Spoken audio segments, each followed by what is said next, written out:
Hello guys, and welcome back to another video. Today we will be seeing if there really is a point where a computer becomes too old to be usable. To answer this question once and for all, we will be using an ancient 18-year-old laptop to see if it is still usable in 2023. So, what exactly is the computer that we will be using for tests in this video? Well, it's a pretty powerful one, at least for its time. I present to you the Dell XPS Gen 2. This was introduced in 2005 as a high-end desktop replacement laptop and came equipped with good hardware for both gaming and demanding workloads. Now as for the actual hardware, the CPU is a Pentium M775, which is a single-core processor running at a measly 2.13 GHz. It is also only 32-bit, which severely limits its compatibility with modern applications. The GPU is the once revered NVIDIA GeForce Go 6800 Ultra, which comes in with a whopping 256 megabytes of VRAM and is DirectX 9 limited. Once powerful, it now struggles to run even the simplest of modern titles, as we will see later in the video. The RAM is also a measly 2 GB, meaning it can probably only handle about one tab of Google. Finally, to round things off, it has 120 GB of storage on an extremely slow, failing hard drive. As you may see, the hardware, while once impressive, doesn't really chalk up to much in 2023, and we will see later in the test how well, or spoiler alert, poorly, it performs. As for the physical characteristics of the laptop, it is very outdated as well. It only has USB 2.0 ports, some FireWire, and DVI and VGA for the video outputs. Now, let's get an operating system installed on this computer. While it might be designed for Windows XP, that version of Windows is extremely old and now lacks security updates and support, making it useless. This computer is currently running Windows 8.1, which is where the GPU driver support ends, but let's push it and see if we can get it running Windows 10, just to give it the best chance possible at being modern. So I got to installing it, and well, that didn't go so well. It seems the computer hardware can't continue with the installation for whatever reason. This doesn't bode well for future performance. While I initially panicked, I then just realized I could install the OS on a different computer, then transfer the drive to this one. I ended up installing Windows 10 on my Dell Optiplex. Then, I tried to put it in the XPS, but it didn't have the same connector. I ended up using a sketchy dongle and booting up from USB, pretty much throttling the speeds of the SSD over USB 2.0. I have a feeling though that the drive won't be the choke point for performance though.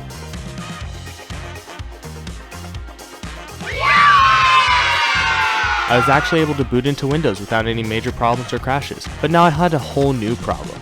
Driver support. Remember how I mentioned that the graphics drivers only extend to Windows 8.1? Well, most of the other drivers only had support for Windows Vista, at most. Barely anything initially worked properly, with the computer not having any sound, network, or graphics drivers. I then had to spend a few hours searching around on the web for obsolete and ancient drivers, and then trying to manipulate them into working with Windows 10.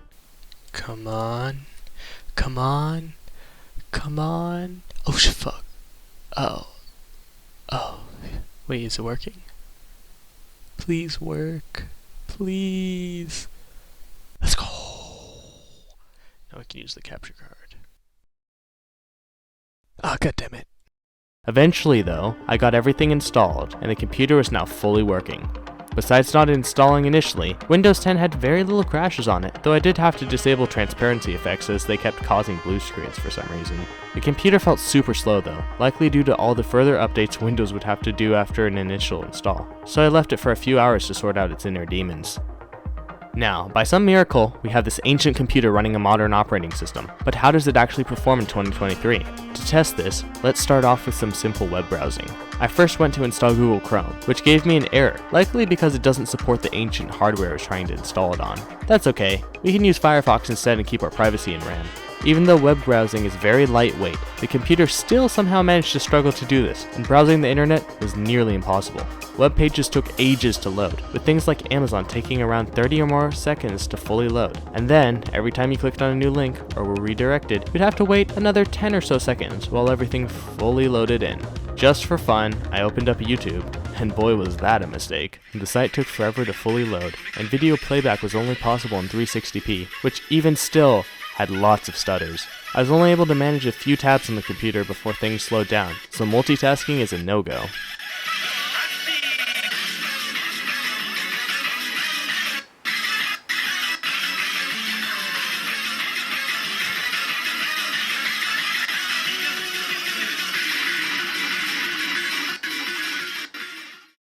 With browsing out of the way, I moved on to Office applications. The computer was also very slow in these, both with loading times and in-app performance. It was still usable though, at least more than on the web. Excel also worked decently, but I imagine with bigger datasets, it will cause the computer to struggle.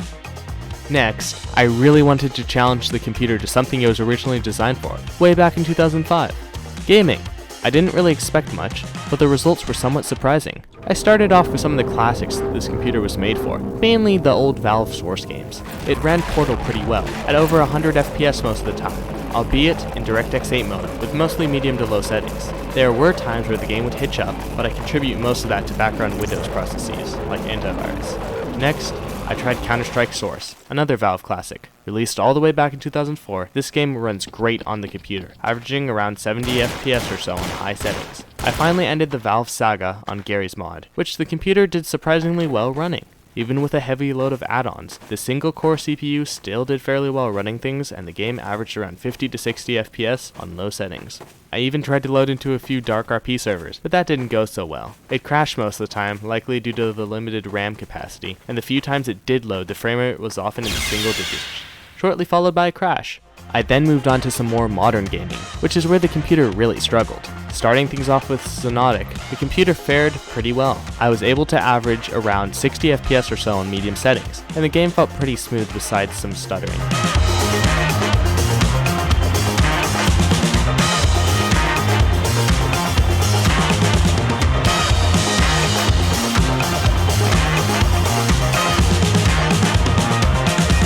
Next, I took things up a notch with Terraria. This is where the computer really started to struggle, and the game struggled to maintain 30 FPS on low settings. When moving around as well, the frame rate would drop, causing the game to stutter.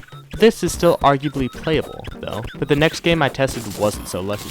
That game was Amori, and I initially expected it to run quite well, given that it is a pixel game. It didn't, however, and most of the time gameplay hovered in the low 20s in terms of FPS. Finally, I tried Minecraft.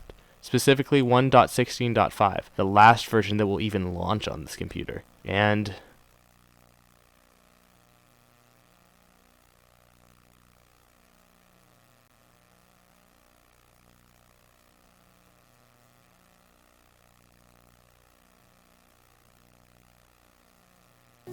this is by far the most unplayable I think I've ever seen a game be. I think the frame rate was on the order of something like a frame every few seconds, which is not very good if you want to enjoy your game. With gaming tests out of the way, there is still one thing I wanted to try, something that would truly challenge the vintage computer to its core: streaming.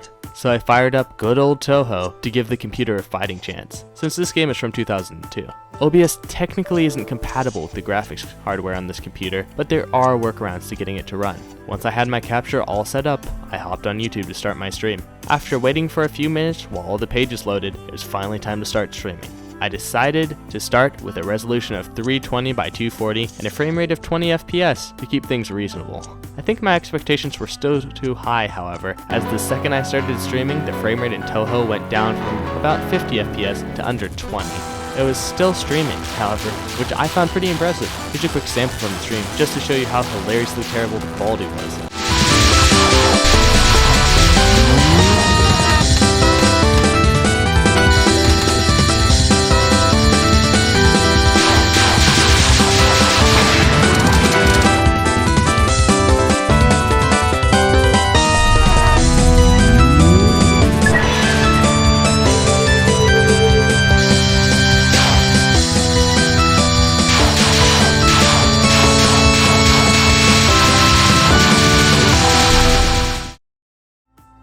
And that sums up my day of use with this crappy old laptop. While once great during its time, it is now beaten by even the slowest of Chromebooks, and it can't even handle modern web browsing. That being said, this is still a very nice computer, even by today's standards, and I found that things like the keyboard, which was the perfect stiffness in travel, and the screen, which is 1080p IPS panel with amazing colors, true gem of its time. Not to mention the speakers are amazing, with both clear highs, mids, and great bass. While maybe slow by today's standards, it is still an amazing computer, and it could serve great purpose as a retro gaming machine, potentially running Windows XP due to its ease at running older titles and having better compatibility with them.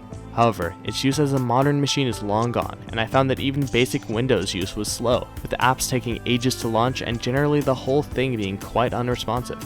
Anyway, I hope you enjoyed this video, like and subscribe if you feel like it, and have a nice day!